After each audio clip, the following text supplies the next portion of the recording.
तो from here हम शुरू कर रहे हैं, दैट इज़ अपना इकोनॉमिक्स के प्रीवियस ईयर क्वेश्चंस की सीरीज़। ठीक है, इकोनॉमिक्स के, ठीक है, 15 साल के 16 साल के प्रीवियस ईयर क्वेश्चंस करेंगे। मेनली जो क्वेश्चन होगा, क्वेश्चन सॉल्व नहीं करेंगे, जो कीवर्ड्स उसमें आ रहे हैं हम उसके बारे में बेसिकली देखेंगे कि जो हमारी यूपीएससी ने आज तक पूछा तो उसके कीवर्ड्स के बारे में we will see. Okay, so जैसे सबसे पहला जो क्वेश्चन है that is in total fertility rate. अभी टोटल फर्टिलिटी रेट क्या होता है हम ये देखते हैं। सो टोटल फर्टिलिटी जो रेट है वो क्या है, average number of live birth a women would have by the end of their child bearing age. इसका मतलब है कि कितनी जो वुमेन है, नॉर्मल एक जो वुमेन है वो कितने बच्चे पैदा करेगी, है ना, या कर सकती है, वट एवर। वुड है तो मतलब हम एक तरीके से पॉसिबिलिटी ले रहे हैं यहाँ पे। अगर वो अपने पूरे इन अपने पूरे जो भी उसका चाइल्ड बेयरिंग एज है, जब तक वो बच्चा पैदा कर सकती है, तो उतने एज में वो कितने बच्चे पैदा करेगी। Usually consider to be ages, जो कि हम चाइल्ड बेयरिंग एज कौन सी होती है, जो 15 से 49 होती है। तो उस साल की जो औरतें हैं उनको हम लेंगे कि उनका वो कितने बच्चे पैदा करेंगी, assuming she experience the current age specific fertility rate. और ऐसा मानेंगे कि जो अब के टाइम पे चल रहा है ना करंट फर्टिलिटी रेट, जैसे कि 2 पॉइंट समथिंग है, तो वही अगले 10 साल भी वही है, अगले 20 साल भी वही है, ऐसा मान रहे हैं। It provides a estimate. अभी हम निकाल क्यों रहे हैं, बेसिकली हमें एक एस्टिमेट देगा average number of children a women would have if current fertility rate remain unchange. तो ये हमें बताएगा कि अगर करंट फर्टिलिटी रेट हमारा अनचेंज रहता है, उसमें कोई भी बदलाव नहीं आता, तो कितने नंबर ऑफ, ये डोंट माइंड, कितने नंबर ऑफ क्या होंगे, कितने नंबर ऑफ क्या व्हाट चिल्ड्रंस बॉर्न होंगे, average number of children a women would have, मतलब एक औरत पे कितना बच्चा होगा। इस हिसाब से हम एक तरीके से एवरेज निकाल सकते हैं उस चीज़ का। That's it. ठीक है, बेसिकली बातें, टर्म्स पूछे हैं, so these terms are important. ठीक है, तो टर्म्स बेस्ड तो क्वेश्चन वैसे भी पूछे जा रहे हैं। अब जो भी समझ में आए पॉज करके इसको लिख लेना है। ठीक है, आगे बढ़ते हैं। सेकंड क्वेश्चन जो था बहुत ही सिंपल सा क्वेश्चन है, वर्किंग कैपिटल क्या है, फिक्स कैपिटल क्या है, इससे रिगार्डिंग सो 2 ही कीवर्ड हैं। अब देख लेते हैं working capital and fix capital को बिल्कुल डिटेल में। ठीक है, सो फिक्स कैपिटल क्या होता है, fix capital is a long term asset. Fix capital क्या होता है, लॉन्ग टर्म एसेट होते हैं। एसेट तो समथिंग दैट वी ओन, है ना। लॉन्ग टर्म मतलब लंबी समय तक हमारा ही रहेगा, जिसको हम यूज़ करेंगे ओवर मल्टीपल प्रोडक्शन साइकिल में, मतलब बार बार हम उसको यूज़ करेंगे चीज़ों को प्रोड्यूस करने के लिए। ओके, ड्यूरेबल रहेंगे मतलब लंबी समय तक चलेंगे, है ना। सिग्निफिकेंट इन्वेस्टमेंट, अब इनको अगर आपको लेना है तो बहुत इन्वेस्टमेंट भी लगेगी, है ना, ऐसे इजीली नहीं ले लेंगे। They are harder to liquidate. अब इसका क्या मतलब होता है, लिक्विडेट का मतलब है कि इनकी लिक्विडिटी कैसी होती है, लो होती है। ऐसा क्यों, बिकॉज थोड़ा टाइम लगेगा इनको कन्वर्ट करने में कैश में। Examples like machinery, buildings and etcetera. Working capital क्या होता है, वर्किंग कैपिटल आता है शॉर्ट टर्म एसेट्स, जिनकी जो लाइबिलिटीज़ हैं, लाइबिलिटी जो कि हम with in a single production cycle में यूज़ कर लेते हैं। ठीक है, ये कंज्यूम जाते हैं एक ही साइकिल में एंड रेगुलर एक्सपेंडिचर है, ज़्यादा ये क्या है, लिक्विड होते हैं। ठीक है, तो क्या समझ में आया हमारा, एक फिक्स कैपिटल है और एक है working capital.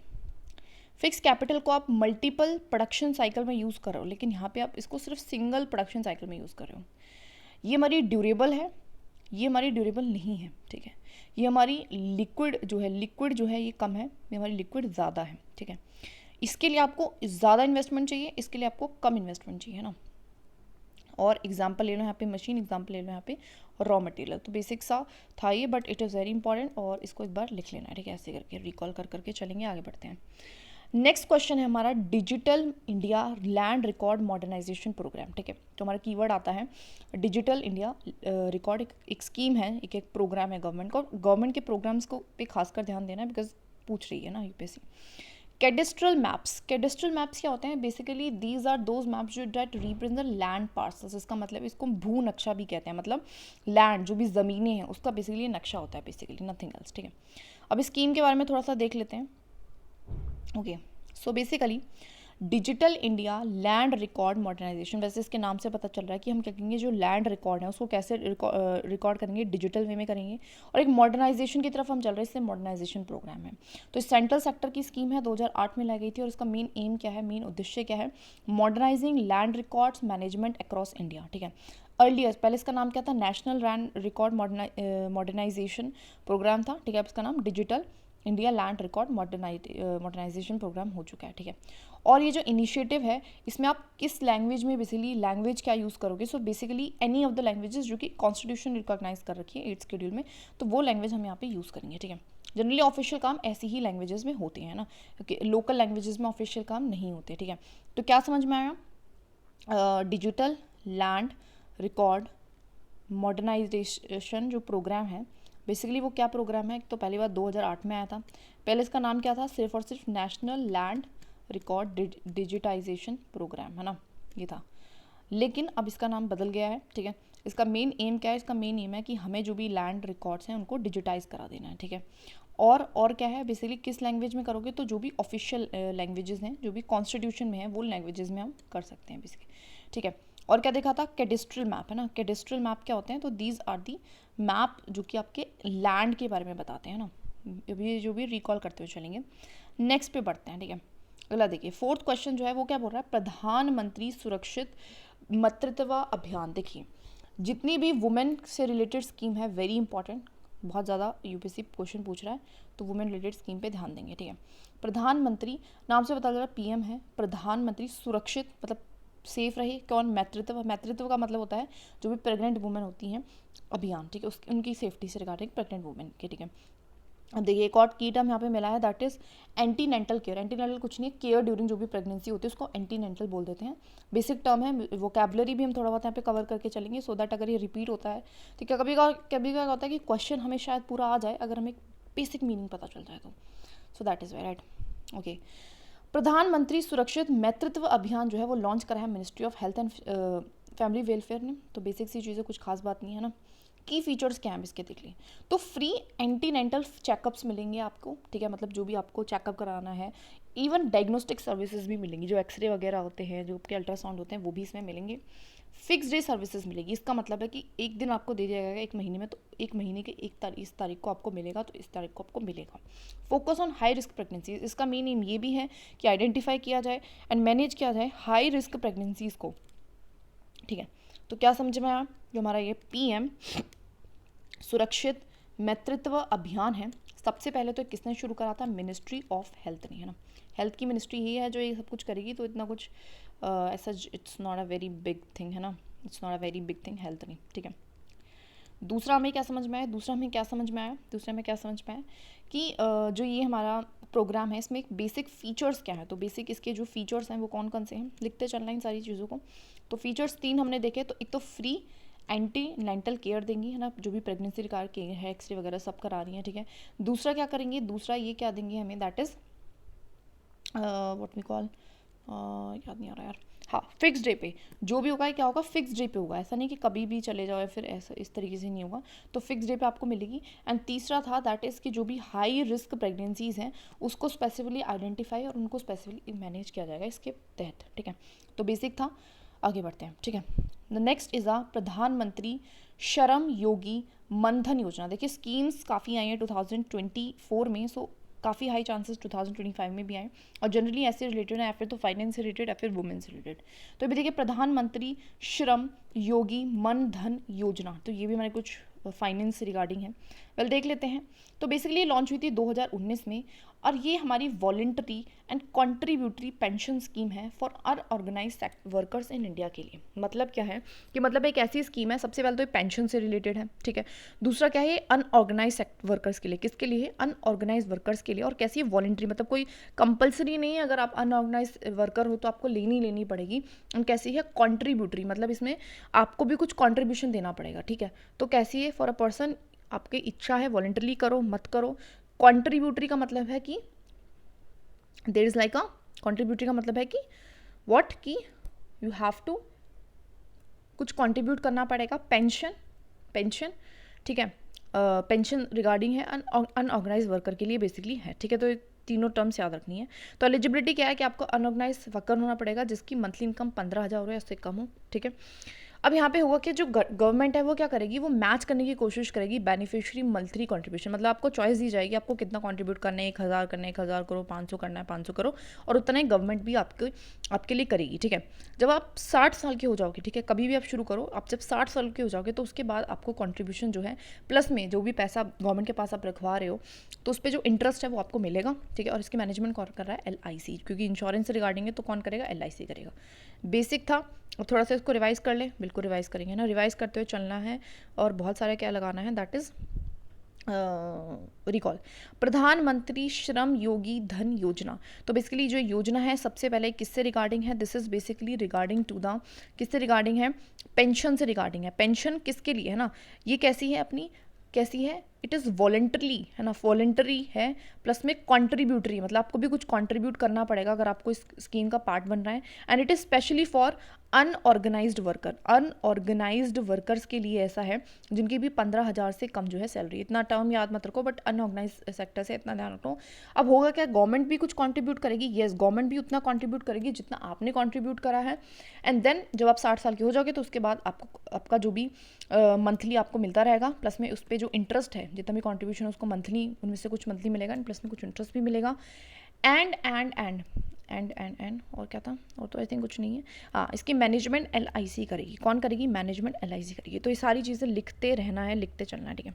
Lot of recall is very very necessary to clear the prelims. Okay, आगे बढ़ते हैं। अगला क्वेश्चन देखिए, जननी सुरक्षा योजना। अब की टर्म क्या है, जननी सुरक्षा योजना है। अब इसे देख लेते हैं क्या ये योजना है क्या, ठीक है, किसके बारे में है, ठीक है। जनरली किसी भी स्कीम का आपको एम पता होना चाहिए, वेरी इंपॉर्टेंट। एंड एलिजिबिलिटी, मतलब फोकस किन लोगों पे, किस ग्रुप पे फोकस किया जा रहा है, एटलीस्ट ये दो चीज़ें पता होनी चाहिए। जो जननी सुरक्षा योजना, जननी का मतलब वही मदर है, मदर की सेफ्टी से रिगार्डिंग है। 2005 में लॉन्च हुई थी और मेन इसका ऑब्जेक्टिव क्या है कि रिड्यूस हो मैटरनल एंड इन्फेंट मोर्टेलिटी। अब मैटरनल का क्या मतलब होता है, बेसिकली मुझे पता था इसलिए मैंने इसको कीवर्ड नहीं बनाया।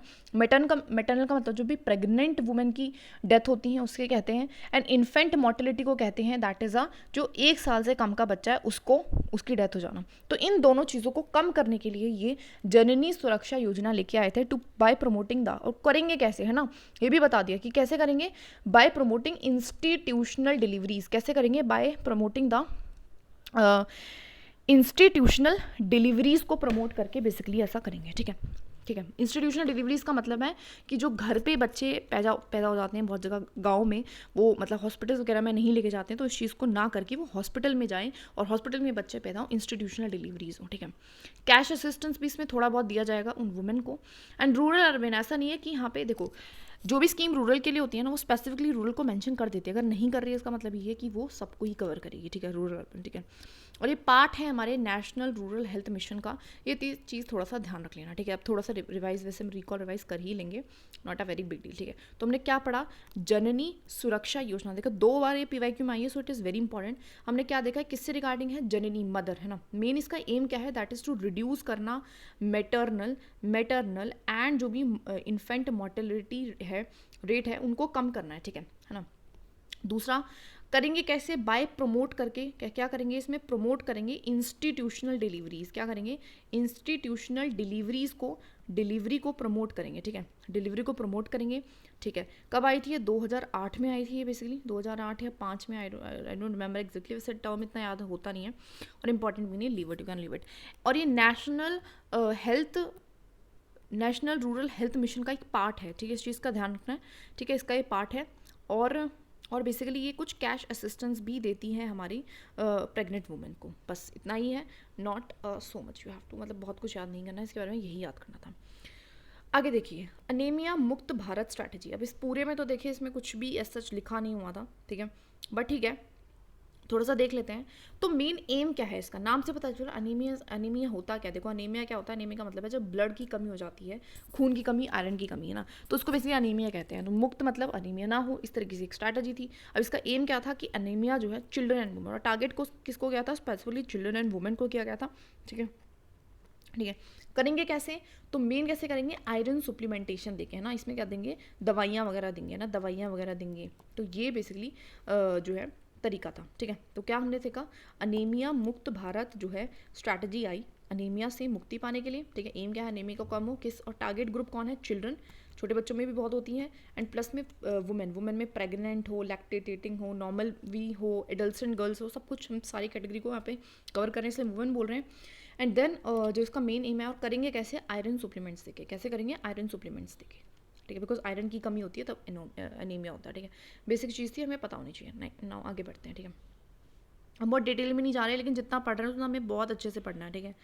आगे देखिए अगले क्वेश्चन में देखोगे तो public sector health care, basically public sector health care कुछ नहीं है, पब्लिक सेक्टर का मतलब होता है जो गवर्नमेंट की तरफ से, हेल्थ केयर का मतलब है जो गवर्नमेंट की तरफ से क्या हॉस्पिटल्स वगैरह हैं या क्या अप्रोच रहती है, तो बेसिकली देखेंगे। तो अगर हम ये बेसिक चीज़ें जो पता होना चाहिए, तो हिस्टोरिकली छोटा सा सिंपल सा फैक्ट कह लो या फिर कुछ भी कह लो, तो इंडिया की जो public sector health care system है हैज़ बीन मोर फोकस, ज़्यादा उसका फोकस रहता है क्यूरेटिव केयर पे, मतलब क्योर करने पे चीज़ों को ज़्यादा फोकस रहता है rather than a balanced approach that includes preventive promotive, जिसमें आप ज़्यादा preventive promotive and rehabilitative care कर पाओ, मतलब अच्छे से केयर हो, इस चीज़ पे ध्यान नहीं देते हैं। अगर कोई बड़ी बीमारी होगी तो उसको क्योर करने पे ध्यान देते हैं। सो जो फोकस है वो क्यूरेटिव केयर पे है, और एक तरीके से क्रिटिक भी बनता है इंडियन हेल्थ सिस्टम का, ठीक है, समझ में आया?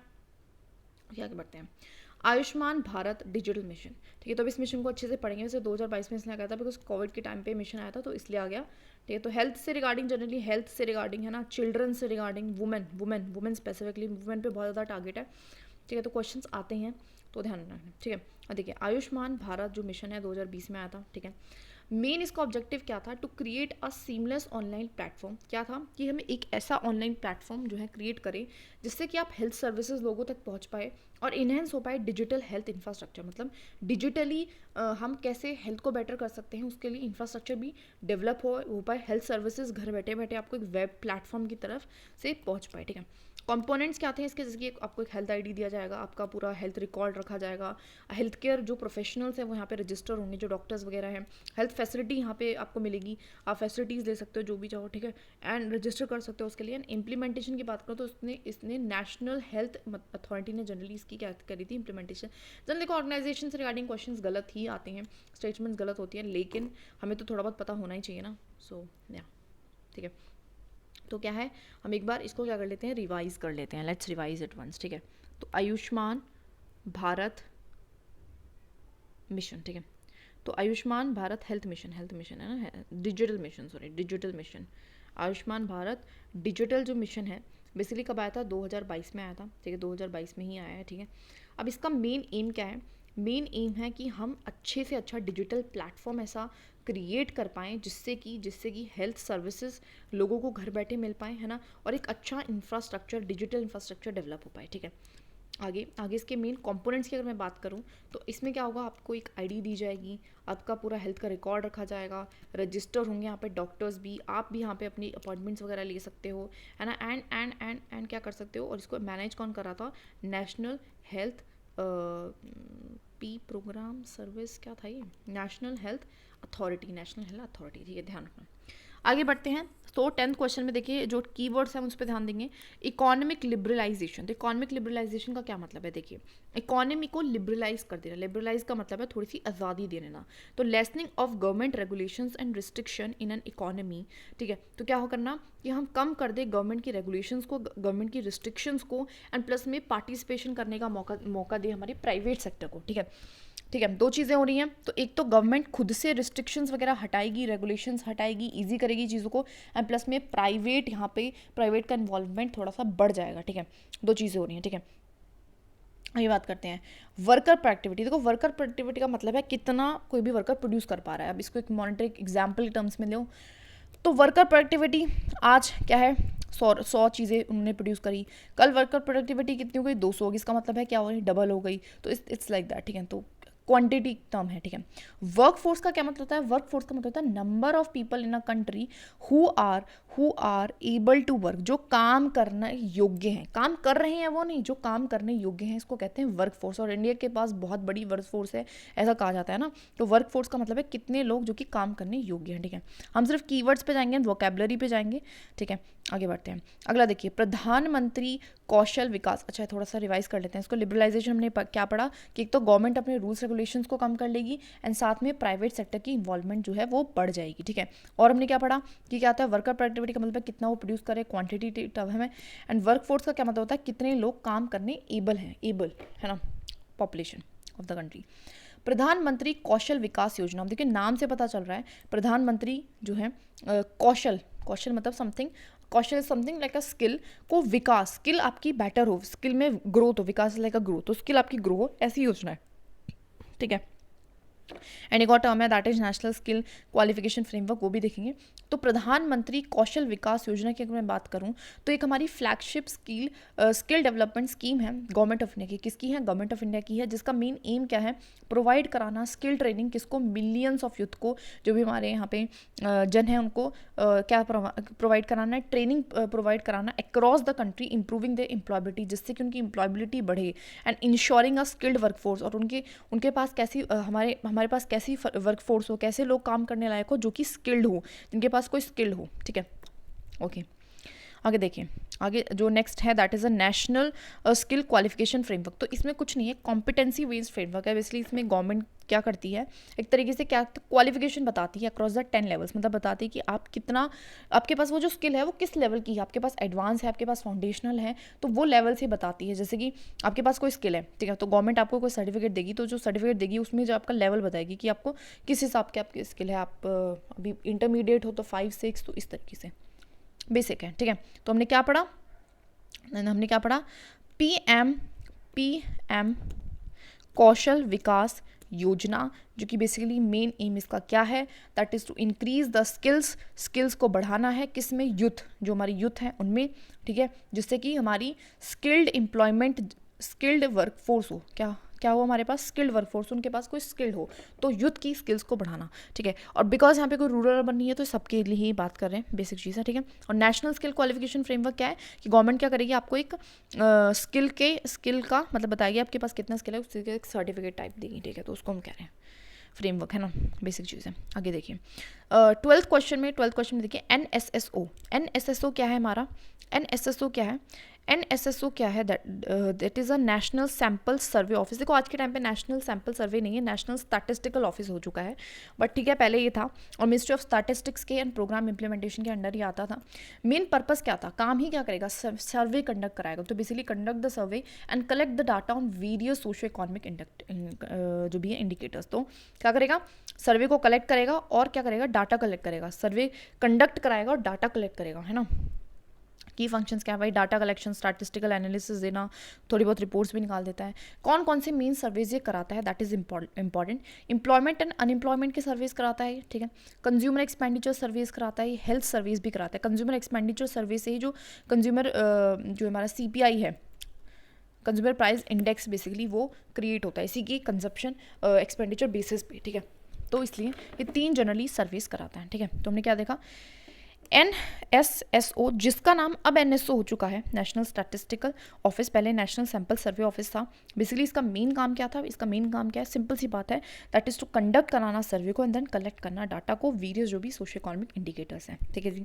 आगे देखिए, मेन काम क्या है कि वही अपना सर्वे कराएगा, अपनी जो भी डाटा है उसका एनालिसिस करेगा और कुछ हमारे सर्विस वगैरह कराएगा, इन्फॉर्मेशन हमें देगा, ठीक है। अभी कौन कौन से सर्वे कराएगा मेन ये? तो मेन कौन कौन से सर्वेज ये कराएगा? तो एम्प्लॉयमेंट का, अनएम्प्लॉयमेंट का कराएगा, ठीक है, ठीक है। और क्या कराएगा? हमारे कंज्यूमर जो है एक्सपेंडिचर कितना खर्च कर रहे हैं इस चीज़ का करवाएगा। और किस चीज़ का करवाएगा? एक और था यार, एक और था, हेल्थ का भी सर्वे यही करा रहा है, तो ध्यान रखना इन तीनों का सर्वे ये कराएगा, ठीक है। लिखते चलना है, लिखते रहना है चीज़ों को, ठीक है। आगे बढ़ते हैं, लेट्स मूव नेक्स्ट, ठीक है। तो अगले क्वेश्चन में कोई कीवर्ड था ही नहीं ऐसा, लिबरलाइजेशन ऑलरेडी हम पढ़ चुके हैं, तो वही है, ठीक है। FDI क्या होता है? देखो FDI भी हमने स्टार्टिंग में कंप्लीट कर लिया है, GDP जैसी चीज़ें भी स्टार्टिंग में हो गया, इंडिया एक्सपोर्ट भी हमें पता है, फॉरेन एक्सचेंज रिजर्व भी हमें पता है, और बस कुछ नहीं, बेसिक चीज़ें हैं, तो कुछ खास बड़ा है नहीं। ये देखिए, broad based trade and investment agreement, basically agreement था। अभी क्या है ये देखेंगे, और बाकी कीवर्ड है, यूरोपियन यूनियन, गल्फ है, OECD है, शंघाई कॉर्पोरेशन, इन सबको देख लेंगे। सो बेसिकली जो हमारा एक जो भी एग्रीमेंट था, बेसिकली किसके बीच में हुआ था? क्या प्रपोज करता है? एक फ्री ट्रेड एग्रीमेंट था between India and European union के बीच में। और बेसिकली मेन एम क्या था इनका? To enhance the trade and the investment relations between India and the EU, कि भाई फ्री ट्रेड हो, ट्रेड अच्छे से हो, और जो इन्वेस्टमेंट है वो भी इन्हेंस हो, ठीक है, कंट्रीज़ के बीच में, EU एंड इंडिया। अब देख लेते हैं, 2 ऑर्गेनाइजेशन है, देखिए EU is nothing, European nation, जो बहुत सारे यूरोपियन नेशंस हैं उनका एक यूनियन है, ठीक है, जो कि एक तरीके से कॉमन मार्केट की तरह वर्क करता है। गल्फ कॉपरेशन काउंसिल हम पढ़ेंगे, organisation for economic corporation development already static में कंप्लीट है, तो ये नहीं पढ़ेंगे। शंघाई कॉर्पोरेशन ऑर्गेनाइजेशन भी पढ़ेंगे, ठीक है। तो देख लेते हैं जो गल्फ कॉर्पोरेशन काउंसिल है, बेसिकली इसमें गल्फ कंट्रीज आती है, नाम से पता चल रहा है gulf, Bahrain, Kuwait, Oman, Qatar, Saudi, UAE, है ना। बहरीन, कुवैत, ओमान, कतर, ठीक है, सऊदी, यूएई, ठीक है। अब देखिए मेन ये भी कॉमन मार्केट की तरह काम करता है। कॉमन मार्केट क्या था ये भी हमने पढ़ रखा है। मार्केट जो है जिसमें फ्रीली जो है गुड्स, सर्विसेज, लेबर, कैपिटल सब कुछ मूव कर पाए। सो भैया फ्री मूवमेंट हो पाए गुड्स का, कैपिटल का, सर्विसेज का एंड लेबर का, इसको बेसिकली हम फ्री या कॉमन मार्केट कह देते हैं, ठीक है ना। ऑर्गेनाइजेशन हम ऑलरेडी स्टैटिक से कंप्लीट करेंगे, तो आगे देखिए शंघाई कॉर्पोरेशन ऑर्गेनाइजेशन, ठीक है।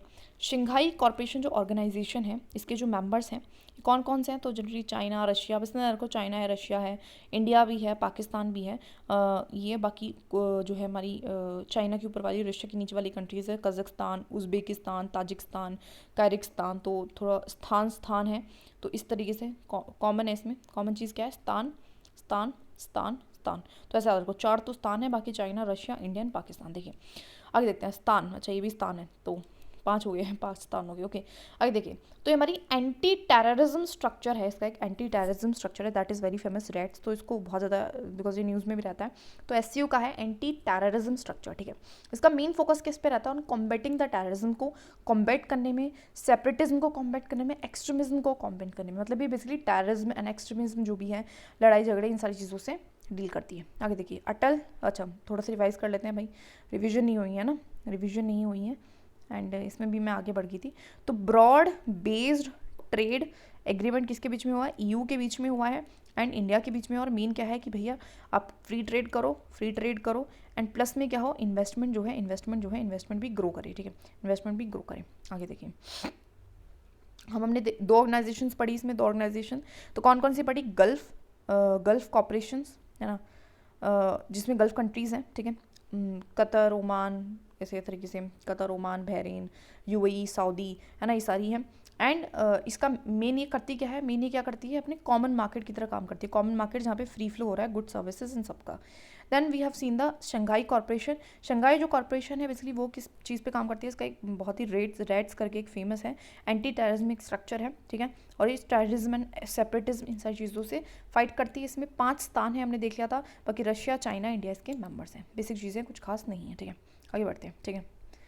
कॉर्पोरेशन काउंसिल्स, ठीक है, नाम थोड़ा सा हो जाता है इधर उधर, ठीक है। आगे देखिए अटल पेंशन योजना, ठीक है, तो पेंशन से रिगार्डिंग भी काफ़ी स्कीम्स जो हैं पूछ रहा है यूपीएससी, तो इस चीज़ पे भी ध्यान देंगे। अटल पेंशन, तो नाम से पता चल गया क्या है, पेंशन की योजना है, something related to the pension. देखो अटल पेंशन जो योजना है गवर्नमेंट बैक्ड पेंशन स्कीम है, गवर्नमेंट की स्कीम है, एम्ड प्राइमरी, जो जिसका मेन एम क्या है, जो भी वर्कर्स है अनऑर्गेनाइज सेक्टर में। देखिए मेन एम है, लेकिन इसका मतलब नहीं है कि बाकियों को एक्सक्लूड करती है, जैसे कि जो हमारी इससे पहले हमने पढ़ी थी ना श्रम योगी जनधन योजना, वो बेसिकली सिर्फ और सिर्फ अनऑर्गेनाइज वर्कर्स को टारगेट कर रही थी। लेकिन यहाँ पे ना this scheme is basically eligible to all the citizen, कोई भी सिटीजन है वो सब कर सकते हैं, लेकिन स्पेशली हम बेसिकली क्या कर रहे हैं, टारगेट चल रहे हैं हम अपने अनऑर्गेनाइज सेक्टर को लेके, ठीक है।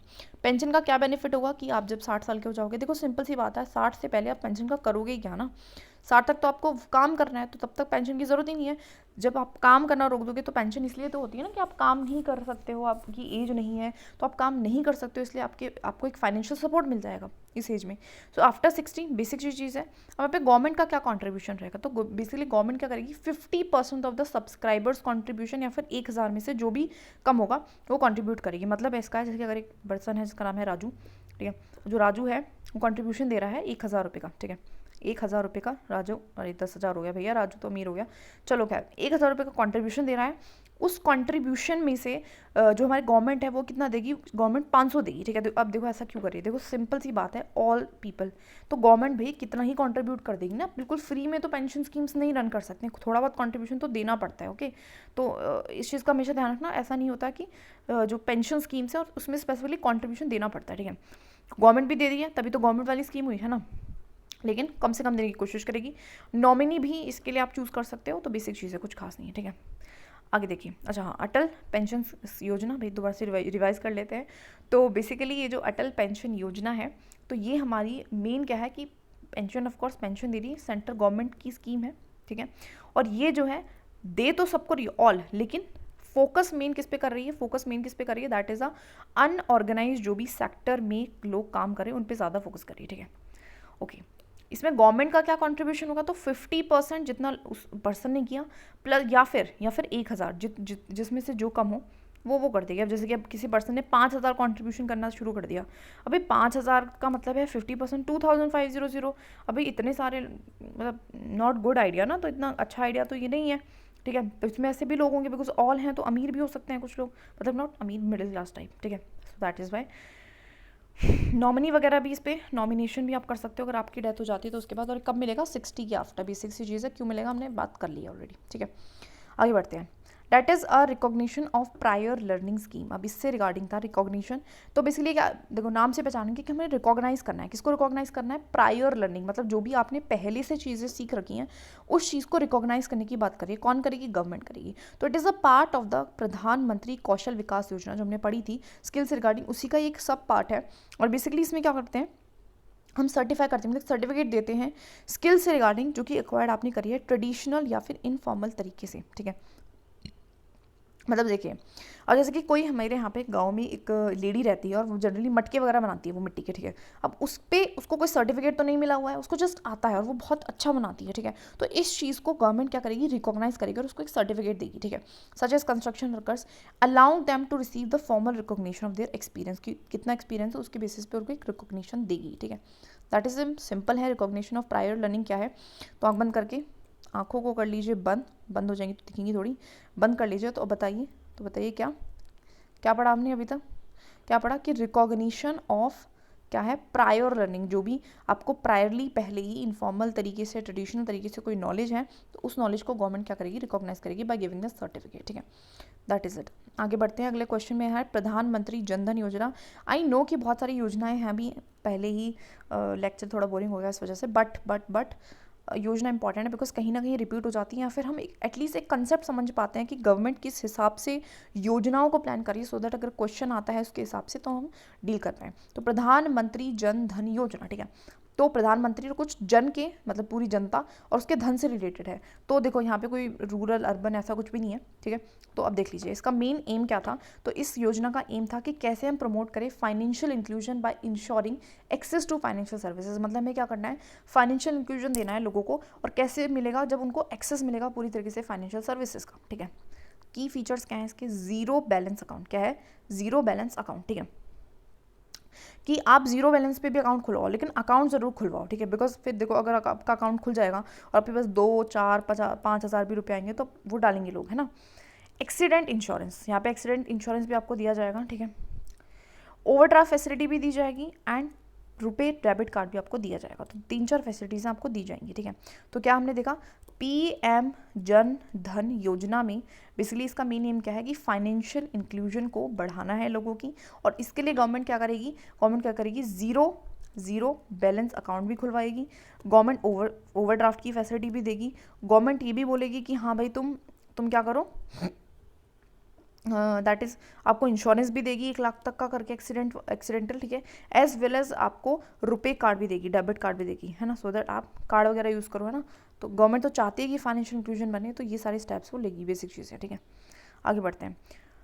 जैसे कोई एक क्वेश्चन खत्म हो रहा है, पॉज द वीडियो, है ना, राइट इट रफली, कीवर्ड्स में लिख लो बेशक, बट लिखो, इंपॉर्टेंट है, ठीक है। आगे देखिए, ड्रॉट प्रोन एरिया प्रोग्राम, बस जनरली ये ऐसा इतने इंपॉर्टेंट नहीं है। Desert development programme, watershed, लेकिन थोड़ा बहुत आपको पता होना चाहिए कि ये है किससे। वैसे नाम से पता चल रहा है कि जिसकी पहला है ड्रॉन प्रोन एरिया प्रोग्राम, ठीक है। तो बेसिकली क्या करेगा, इसका एम क्या है, टैकल करना जो भी ड्रॉट वाले एरिया, यहाँ पे ड्रॉट पड़ा हुआ है ना, तो टैकल करेगा एडवर्स इफेक्ट ऑफ ड्रॉट के इफेक्ट को वल्नरेबल एरियाज़ में। कैसे करेगा, सॉइल एंड वाटर कंजर्वेशन करके, है ना, एफॉरेस्टेशन करके, ज़्यादा पेड़ लगा के वहाँ पे, एंड बाकी जो भी है डेवलपमेंट एक्टिविटीज़ करके, ठीक है। डेजर्ट डेवलपमेंट जो प्रोग्राम है वो हमारा इसका मेन एम क्या है, मिटिगेट करना impact of desertification in arid and semi arid जो भी हमारे क्या है रीजन्स हैं थ्रू सस्टेनेबल डेवलपमेंट प्रैक्टिसेस। क्या करना है, डेजर्टिफिकेशन हो रहा है ना, तो डेजर्टिफिकेशन के इम्पैक्ट को कम करना है। कैसे करेंगे, सस्टेनेबल डेवलपमेंट कुछ प्रैक्टिसेस को यूज़ करके, राइट। देन तीसरा है national watershed development project for rainfed areas, ठीक है। रेनफेड एरियाज़ के लिए नेशनल एक वाटर शेड है। तो रेनफेड एरियाज़ का मतलब है कि जहाँ पे बहुत ज़्यादा बारिश होती है, तो वहाँ पे वाटर को भी तो मैनेज करना पड़ेगा। एक्सेस बारिश से भी वाटर लॉगिंग जैसी कंडीशंस, बाढ़ वगैरह हो जाती हैं।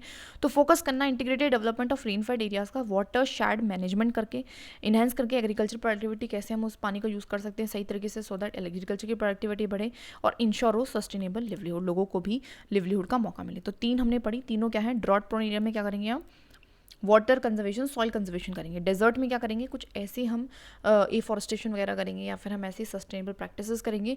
एंड नेशनल वाटर शेड में क्या करेंगे, जहाँ पे भी ज़्यादा पानी है उनको कैसे मैनेज करें, उस पानी को कैसे मैनेज करें, उस पानी को कैसे एग्रीकल्चर में लगा के उसकी प्रोडक्टिविटी बढ़ाए। तो ये सब कुछ हम करेंगे, ठीक है। बेसिकली आगे बढ़ते हैं। Demographic dividend. अब डेमोग्राफिक डिविडेंड क्या होता है, बेसिकली डेमोग्राफिक डिविडेंड का मतलब है कि ऐसी इकोनॉमिक ग्रोथ पोटेंशियल का होना, ऐसी इकोनॉमिक जो भी कंट्री है अगर वो कहते हैं उसके पास डेमोग्राफिक डिविडेंड है, इसका मतलब है कि उसके पास एक ऐसी इकोनॉमिक ग्रोथ की पोटेंशियल है जो कि अराइज हुई है बिकॉज वहाँ पे जो प्राइमरीली जो वहाँ पे जो वर्किंग एज पॉपुलेशन है ना, जो भी वर्कफोर्स मतलब जो भी काम करने के लिए लोग योग्य हैं, वो लार्जर है, मतलब वो ज़्यादा है नॉन वर्किंग एज पॉपुलेशन से, है ना। बच्चे और बूढ़ों से ज़्यादा हमारे जवान लोग हैं हमारी इंडिया में, और ये एक तरीके से क्या है, हमारा जो यूथ है वो ज़्यादा है, मतलब कह सकते हैं। तो एक ऐसी, तो उसके पास इकोनॉमिक ग्रोथ की पोटेंशियल है, ज़्यादा लोग है ना, ज़्यादा लोग मतलब ज़्यादा हम प्रोड्यूस कर सकते हैं, ज़्यादा हमारी ग्रोथ हो सकती है। तो बेसिक वही वाली फंडा यहाँ पे बताया गया, ठीक है। आगे देखते हैं जी, अगला है इंक्लूसिव गवर्नेंस क्या है, NBFCs क्या है, direct district planning, mid day meal scheme, तो बहुत सारी यहाँ पे आ गई। तो देखिए मिड डे मील स्कीम तो मैं यहीं से बता देती हूँ बिकॉज यहाँ लिखा नहीं हुआ है। मिड डे मील स्कीम कुछ नहीं था, क्या था, मिड डे मतलब आधे दिन में मील मिलेगी, और जनरली कहाँ मिलेगी, स्कूल्स में ऐसा चलाया गया था ये प्रोग्राम, जिससे कि बच्चे जो है एक तो स्कूल भी आएँ एंड प्लस में उनको एक न्यूट्रिशन भी दिया जाए, है ना। तो दैट इज़ इट, ठीक है। अब देखते हैं इंक्लूसिव गवर्नेंस का क्या मतलब है। इंक्लूसिव गवर्नेंस जो है हमारी, इसका मतलब है एक ऐसा सिस्टम जहाँ पे जो गवर्नेंस है हम इस तरीके से करें, गवर्नेंस का स्ट्रक्चर इस तरीके से हो कि सारे सेक्शन ऑफ द सोसाइटी के लोग को हम इंक्लूड कर पाएँ, चाहे गरीब हो चाहे अमीर हो, हम सबको ही इंक्लूड करके चल रहे हैं, सबकी प्रोग्रेस होगी, है ना। तो सबको रिसोर्सेज मिल रहे हैं, सबका पार्टिसिपेशन हो रहा है डिसीजन मेकिंग में, सबको बेनिफिट मिल रहा है फ्रॉम द पब्लिक सर्विसेज, उसको हम कहते हैं इंक्लूसिव गवर्नेंस, ठीक है। बेसिक चीज़ है, आगे बढ़ते हैं।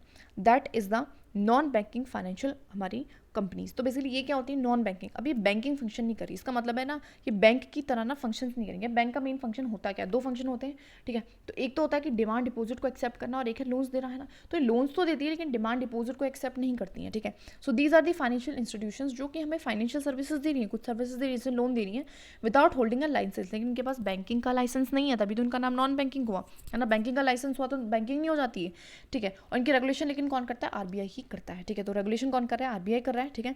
मेन क्या एक्टिविटीज़ करते हैं, लोन्स देंगे, एडवांस देंगी, सब कुछ देंगे, लेकिन ये डिमांड डिपॉजिट को एक्सेप्ट नहीं करती हैं, ठीक है, ध्यान रखना। डिस्ट्रिक्ट प्लानिंग कमेटी, वैसे हमने ये हमारा अगर याद करोगे तो पंचायत वाले सेक्शन में ये पढ़ा था बहुत अच्छे से, तो इसको थोड़ा सा रिवाइज करो, है ना। डिस्ट्रिक्ट प्लानिंग कमीशंस क्या है, जो कि प्रिपेयर हुए हैं and oversee the implementation of the development plans for districts in India. ये क्या करते हैं, प्रिपेयर करते हैं, ओवरसी करते हैं कि इम्प्लीमेंटेशन कैसी हो रही है डेवलपमेंट प्लान्स की एक पूरे डिस्ट्रिक्ट में, ना। डिस्ट्रिक्ट प्लानिंग कमेटी नाम ही 73rd अमेंडमेंट एक्ट के थ्रू ये आए गए थे। और मेन इसका जो चेयरमैन होता है वो हमारा PM कहती हूँ, दैट इज़ DM होता है, DM नॉट PM, ठीक है। बेसिक है, राइट। आगे बढ़ते हैं। The next is a national rural health mission, ठीक है, जिसके तहत हमारा ये आयुष्मान भारत वाला आ गया था। तो उसी ये वही है। आशा कौन होता है, ठीक है।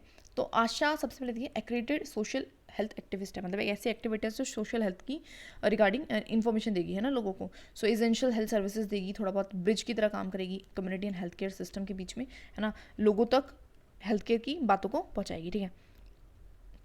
नेशनल रूरल हेल्थ मिशन क्या होता है, तो बेसिकली 2005 में आया था, ठीक है। और मेन इसका ऑब्जेक्टिव क्या है, इंप्रूव करना health care delivery across the rural India, मतलब रूरल नाम से ही रूरल, तो रूरल में जो भी हेल्थ फैसिलिटीज़ हैं उनको एक्सेस कराना है ना, जो कि अफोर्डेबल हो, एक्सेस हो, क्वालिटेटिव हो। तो बेस यही इसका मेन ऑब्जेक्टिव है, ठीक है। अब दोबारा से इसको ना फटाक से कर लेते हैं, बिकॉज देखो हमने थोड़ा सा एक तो इंक्लूसिव ग्रोथ छोड़ दिया था, दोबारा से रिवाइज कर लेते हैं। मतलब ऐसी ग्रोथ जिसमें हम सबको लेके चलें, सबका विकास हो रहा है, साथ में पुअर हो, गरीब हो, अमीर हो, मार्जिनलाइज हो, सबको लेके चल रहे हैं, ठीक है। एंड ठीक है, उनको रिसोर्सेज मिल रहे हैं, उनको अपॉर्चुनिटीज़ मिलती हैं, जिसको economic that is inclusive governance कह रहे हैं। NCBC हमने देखा था, NBFC non banking financial corporation, जो क्या करेंगी, लोन्स वगैरह तो देंगी लेकिन डिमांड डिपॉजिट ऑफकोर्स वो नहीं लेंगी, बिकॉज वो क्या है, उनके पास बैंकिंग का लाइसेंस नहीं है ना। और उनको कौन रेगुलेट करेगा, RBI रेगुलेट करेगा। तो बेसिक चीज़ है, ठीक है, RBI रेगुलेट करेगा, ठीक है, हो गया। हो गया भाई, बहुत अच्छी बात है। आगे देखिए और क्या पढ़ा था हमने यहाँ पे, डिस्ट्रिक्ट प्लानिंग कमेटी देखा था, तो क्या करेंगे, प्लान्स को बनाएंगी और थोड़ा सा उसकी इंप्लीमेंटेशन को मॉनिटर करेंगी, ठीक है। और इसका मेन चेयरमैन कौन होता है, डीएम होता है, ठीक है। और बाकी मेंबर्स वगैरह हमने पॉलिटी में पढ़ लिया, तो ज़्यादा यहाँ पे नहीं पढ़ रहे हैं, ठीक है। आगे हमने क्या देखा, आगे हमने देखा आशा। आशा कौन है, थोड़ी बहुत हमारी एक्टिविस्ट है, सोशल एक्टिविस्ट, हेल्थ से रिगार्डिंग, ठीक है। और हमने देखा national rural health livelihood national rural health mission.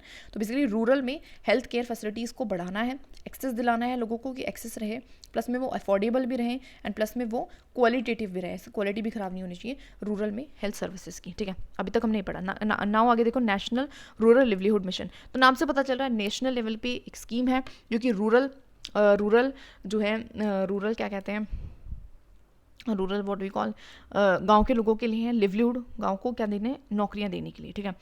ऐसा मिशन है। तो बेसिकली इसको हम आजीविका भी कहते हैं, क्या कहते हैं इसको, आजीविका भी कहते हैं। एक मेजर पॉवर्टी एलिवेशन इनिशिएटिव था, बहुत पहले का है ये, ठीक है। इसका मेन एम क्या था, to create the efficient and effective institutional platforms for the rural poor, rural लोगों के लिए कैसे प्लेटफॉर्म्स को क्रिएट करना, सो दैट कि वो अपना इंक्रीज कर पाए अपनी हाउस होल्ड इनकम को, वो अपनी कमाई को बढ़ा पाएँ through sustainable livelihood, sustainable enhancement and improve access to. मतलब क्या करने की बात करें, नेशनल रूरल लिवलीहुड मिशन में क्या बोल रहे हैं कि हमें क्या करना है, देखो ये मेन क्या था, एक पॉवर्टी एलिवेशन प्रोग्राम है। पॉवर्टी को एलिमिनेट करना है तो क्या करना पड़ेगा, लोगों के पास पैसा होना चाहिए, पैसा कब होंगे, जब उनके पास रोजगार होगा।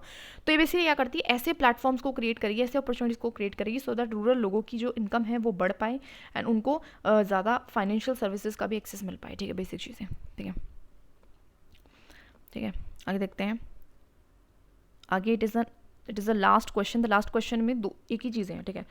बर्थ रेट डेथ रेट हम स्टार्टिंग में कर लेंगे, सो इट्स ओके। वैसे बर्थ रेट कुछ नहीं है, नंबर ऑफ बर्थ पर 1000 पीपल है ना, and death rate number of death पर 1000 डेथ, ठीक है, पीपल, सॉरी। मतलब डेमोग्राफिक ट्रांजिशन क्या है, मतलब डेमोग्राफिक ट्रांजिशन का मतलब होता है, it means the model outlines the stage, ऐसे स्टेजेस जिस स्टेजेस के थ्रू कंट्री की टिपिकली पॉपुलेशन ट्रांजिट होती है, एक प्री, जहाँ तब तक इंडस्ट्रियलाइजेशन नहीं थी, फिर इंडस्ट्रियलाइजेशन हुआ तो क्या हुआ, तब पूरी तरीके से इकॉनमी डेवलप होगी तो क्या हुआ, तो क्या चेंजेस उसकी बर्थ एंड डेथ रेट में आपको देखने को मिलेंगी। तो ये चीज़ बेसिकली बताती है। डेमोग्राफिक ट्रांजिशन का मतलब कुछ नहीं है, death rate and birth rate में ऐसे क्या चेंजेस आ रहे हैं with the period of time, तो इसको हम डेमोग्राफिक ट्रांजिशन बोलते हैं, ठीक है।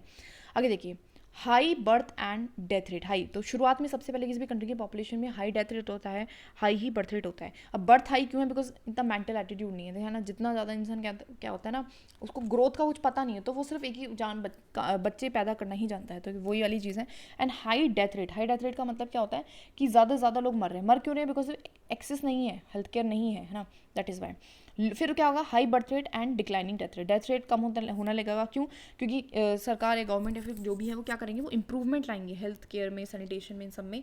लेकिन ऑफकोर्स हमारा जो बर्थ रेट है वो रिमेन हाई, वो लगातार हाई रहेगा और इसलिए इंक्रीज हो जाएगा पॉपुलेशन, है ना। यहाँ पे पॉपुलेशन स्टेबल रह रही थी, यहाँ पे पॉपुलेशन इंक्रीज कर जाएगी एंड डिक्लाइनिंग जो हमारा बर्थ रेट है वो फिर वो भी कम होना शुरू हो जाएगा। डेथ रेट तो कम था ही, वो क्यों होगा, बिकॉज ऑफ दी यहाँ पे क्या हो रहा है, एक्सेस टू कॉन्ट्रासेप्शन हमारी बढ़ रही है, चेंजेस सोशल एटीट्यूड में भी चेंज आ रहा है, इकोनॉमिक डेवलपमेंट हो रही है, इन सारे कारणों की वजह से।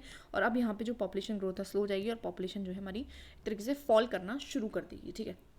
जनरली ये डेवलप्ड कंट्रीज़ में देखा जाता है आपको, ये डेवलपिंग में और लोअर डेवलप्ड में सबसे पहले वाला, ठीक है। तो क्या था, डेमोग्राफिक ट्रांजिशन का मतलब क्या है, कुछ नहीं है। डेमोग्राफिक का मतलब ये होता है birth rate, death rate, age वगैरह, तो इनमें ट्रांजिशन आ रहा है, ठीक है, over a period of time. तो सबसे पहले क्या था, हाई बर्थ रेट था, हाई डेथ रेट था, ठीक है ना। इन लोगों में समझ है और एक्सेस भी नहीं है फैसिलिटीज़ का। सेकंड में क्या हुआ, बर्थ रेट तो ऊपर ही रहा, अभी भी समझ नहीं है, लेकिन डेथ रेट जो है कम हो गया बिकॉज थोड़ी बहुत फैसिलिटीज़ वगैरह आ गई। थर्ड में क्या हुआ कि बर्थ रेट भी कम हो रहा है एंड डेथ रेट तो है ही कम, ठीक है। तो यहाँ पे पॉपुलेशन डिक्लाइन होगी और चीज़ों में समझ आ गया, मेंटल एटीट्यूड चेंज हो गया है। तो यहाँ पे पॉपुलेशन स्टेबल रहेगी, यहाँ पे पॉपुलेशन डिक्लाइन होगी, सॉरी इंक्रीज होगी, यहाँ पे पॉपुलेशन डिक्लाइन होगी, बेसिक, ठीक है। That is it. साथ के साथ लिखते रहना है, लिखते रहेंगे, जितना ज़्यादा लिखेंगे चीज़ों को उतना ज़्यादा अच्छे से रिवाइज होगी। Okay, we can do this.